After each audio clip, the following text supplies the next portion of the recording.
Hello दोस्तों, कैसे हैं आप सब। मैं कपिल शर्मा आपके अपने चैनल स्टडी विद कपिल में आपका स्वागत करता हूं। सीटेट जुलाई 2023 के एग्ज़ाम को देखते हुए दोस्तों मैं आप लोगों के लिए साइकोलॉजी का प्रैक्टिस सेट नंबर 24 लेकर आया हूं। आइए देखते हैं दोस्तों क्वेश्चन नंबर एक है बच्चों के सीखने के संदर्भ में जीन पियाजे को जबकि लेव वाइगोत्स्की को महत्व देते हैं। जीन पियाजे किसको महत्व देते हैं और लेव वाइगोत्स्की किसको महत्व देते हैं। तो ऑप्शन ए है दोस्तों परिपक्वता एवं सांस्कृतिक उपकरण, बी पुनर्बलन और स्कीमा में बदलाव, सी वेदन और अभ्यास और पुनर्बलन, और डी उद्दीपन और प्रतिक्रिया संबंध संगठन। तो जीन पियाजे किसको महत्व देते हैं दोस्तों, वाइगोत्स्की किसको देते हैं। तो ऑप्शन ए बिल्कुल सही उत्तर हो जाएगा कि जीन पियाजे परिपक्वता को जबकि लेव वाइगोत्स्की सांस्कृतिक उपकरण को महत्व देते हैं दोस्तों। तो ऑप्शन ए बिल्कुल सही उत्तर होगा। क्वेश्चन नंबर 1 का आंसर हो जाएगा option A is the right answer दोस्तों। आगे चलते हैं क्वेश्चन नंबर सेकंड है उच्च सृजनात्मकता वाले विद्यार्थी की आवश्यकताओं को पूरा करने के लिए एक शिक्षिका को ऐसी गतिविधियों से बचना चाहिए, क्या दोस्तों बचना चाहिए, जो निम्न में से किसे बढ़ावा देती है।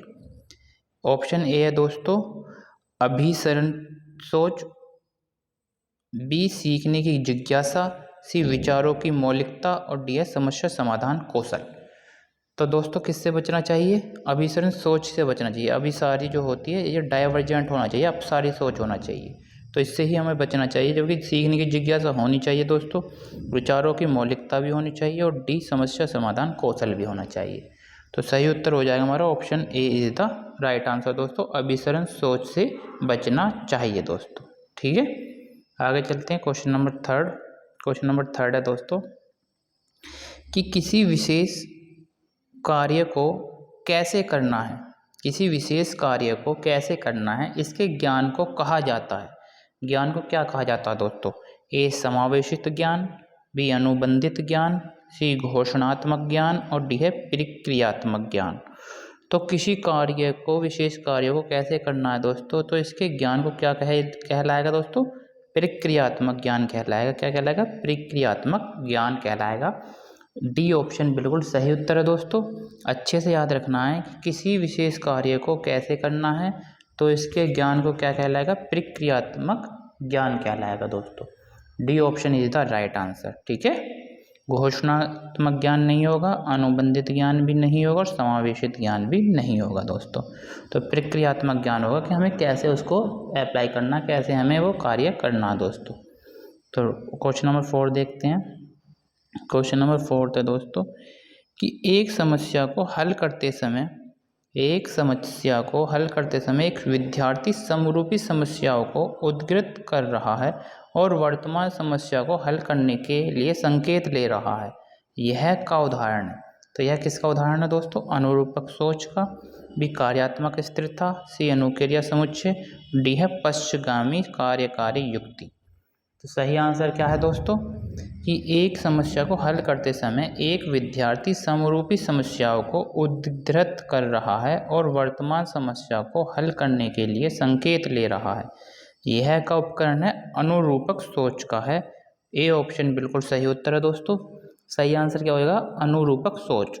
ए इज द राइट आंसर। ठीक है, आगे चलते हैं दोस्तों क्वेश्चन नंबर 5 है एक प्रगतिशील शिक्षिका को अपनी कक्षा में किस प्रकार का रवैया अपनाना चाहिए।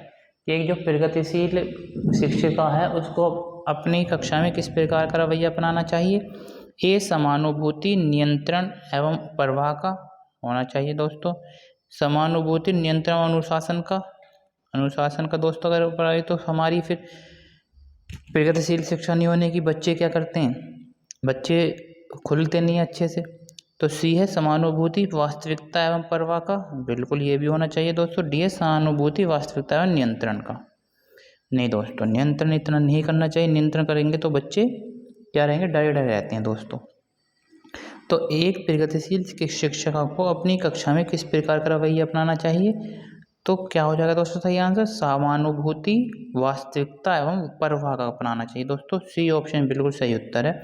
अगर हम बात करते हैं ए और सी में, तो सी ज़्यादा एप्रोप्रिएट आंसर है दोस्तों। नियंत्रण इतना होना चाहिए पर इतना नहीं होना चाहिए।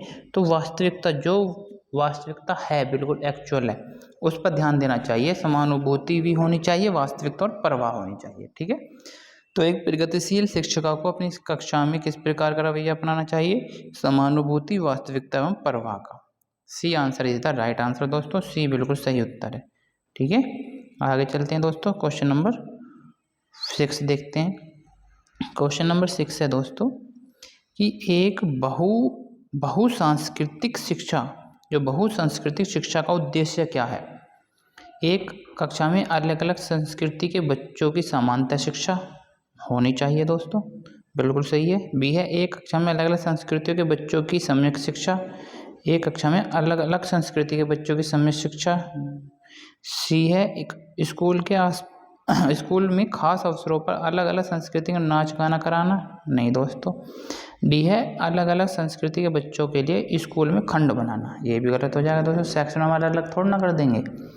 तो सही आंसर क्या है? अगर हम ए और बी में देखें तो बहुसांस्कृतिक शिक्षा का उद्देश्य क्या है दोस्तों? एक कक्षा में अलग अलग संस्कृति के बच्चों की समांतर शिक्षा होनी चाहिए दोस्तों। A option is the right answer. A बिल्कुल सही उत्तर है दोस्तों। ठीक है। आगे चलते हैं दोस्तों, क्वेश्चन नंबर 7 देखेंगे कि एक सामान्य स्कूल में विशिष्ट अधिगम अक्षमता वाले विद्यार्थियों के संबंध में कौन सी रणनीति सुसाध्य नहीं है? क्या पूछा दोस्तों? कौन सी रणनीति सुसाध्य नहीं है? जहाँ मुमकिन हो वहाँ अधिगम को विशिष्ट क्षेत्र में छूट। बी पाठ्यचर्या में विवेकी समायोजन। सी है की गई त्रुटियों पर निरंतर नकारात्मक टिप्पणियाँ। और डी है व्यक्तिगत शिक्षा योजना। तो सही आंसर क्या है दोस्तों? एक सामान्य स्कूल में विशिष्ट अधिगम क्षमता वाले विद्यार्थियों के संबंध में कौन सी रणनीति सुसाध्य नहीं है? तो C option is the right answer दोस्तों। की गई त्रुटियों पर निरंतर नकारात्मक टिप्पणियाँ होनी चाहिए। सी इज द राइट आंसर दोस्तों। ठीक है। सी बिल्कुल सही उत्तर है। आगे चलते हैं दोस्तों, डी क्वेश्चन नंबर 8 देखते हैं दोस्तों क्या होगा। क्वेश्चन नंबर 8 है हमारा, अच्छे से पढ़ेंगे दोस्तों। पारस्परिक अध्यापन की शिक्षा शास्त्रीय प्रणाली किस पर आधारित है? पारस्परिक अध्यापन की शिक्षा शास्त्रीय प्रणाली किस पर आधारित है? ए व्यवहारवादी सिद्धांत। बी सामाजिक संस्कृति उपागम। सी अधिगम के सूचना संप्रेषण सिद्धांत। डी है हार्वर्ड गार्डनर के बहुआयामी बहुबुद्धि सिद्धांत। तो क्या आंसर हो जाएगा दोस्तों? पारस्परिक जो अध्यापन की शिक्षा शास्त्रीय प्रणाली किस पर आधारित है? ऑप्शन बी सामाजिक सांस्कृतिक उपागम पर आधारित है दोस्तों। बी बिल्कुल सही उत्तर होगा। राइट आंसर हो जाएगा हमारा ऑप्शन नंबर बी। ठीक है। आगे चलते हैं दोस्तों, क्वेश्चन नंबर 9 देखेंगे। क्वेश्चन नंबर 9 है दोस्तों कि नीलम 5 वर्षीय, अच्छे से पढ़ेंगे दोस्तों, बड़ा क्वेश्चन है तो अच्छे से ध्यान से पढ़ेंगे। नीलम 5 वर्षीय लड़की है। जब वह 3 साल की थी तो उसने बिना किसी बाह्य निर्देश के संगीत वाद्य यंत्र गिटार बजाना सीख लिया था। इस योग्यता के आधार पर निम्न में से किस श्रेणी में उसे हम रखेंगे? तो यह धीमी गति से सीखने वाली शिक्षार्थी, नहीं दोस्तों, धीमी गति से कैसे हो जाएगा? उसने 3 साल में ही सीख लिया। बी है कम बुद्धि लब्धि वाली शिक्षार्थी, गलत है दोस्तों। सी प्रतिभाशाली, बिल्कुल है दोस्तों। डी स्वैलीन। तो सही आंसर क्या होगा हमारा? C option is the right answer. क्या हो जाएगा? प्रतिभाशाली बच्ची है वो। क्या हो जाएगा दोस्तों? प्रतिभाशाली बच्ची है दोस्तों वो। अच्छे से ध्यान रखेंगे, इस प्रकार के क्वेश्चन जरूर पूछे जाते हैं दोस्तों। तो सही आंसर क्या है? Option number C is the right answer. आगे देखते हैं दोस्तों, क्वेश्चन नंबर 10 कि बच्चों का समाजीकरण, क्या दोस्तों? बच्चों का समाजीकरण।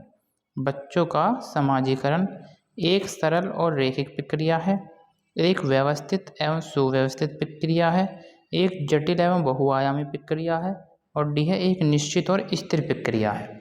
तो क्या सही आंसर है दोस्तों? बच्चों का जो समाजीकरण है एक जटिल एवं बहुआयामी प्रक्रिया है दोस्तों। सी इज द राइट आंसर, क्योंकि समाजीकरण एक हमारा सरल नहीं है दोस्तों, जटिल होता है। तो एक जटिल एवं बहुआयामी प्रक्रिया होता है। Option C is the right answer. सही उत्तर हो जाएगा हमारा ऑप्शन नंबर सी। ठीक है दोस्तों, आशा करता हूँ प्रैक्टिस सेट आपको अच्छा लगा होगा और समझ में आए होंगे दोस्तों। ये प्रैक्टिस सेट दोस्तों आपके लिए बहुत इंपॉर्टेंट होता है, क्योंकि इसमें गत वर्ष में पूछे गए सवालों का मिश्रण होता है दोस्तों। इसलिए इस प्रैक्टिस सेट को जरूर दीजिए और अपनी तैयारी को बेहतर बनाइए दोस्तों। आशा करता हूँ प्रैक्टिस सेट आपको अच्छा लगा होगा। जिन दोस्तों ने मेरा चैनल सब्सक्राइब नहीं किया है वो मेरे चैनल को सब्सक्राइब और वीडियो को लाइक दोस्तों जरूर करें। ऐसी प्रैक्टिस सेट मैं आपके लिए लाता रहूँगा। मिलते हैं दोस्तों नेक्स्ट प्रैक्टिस सेट के साथ। धन्यवाद।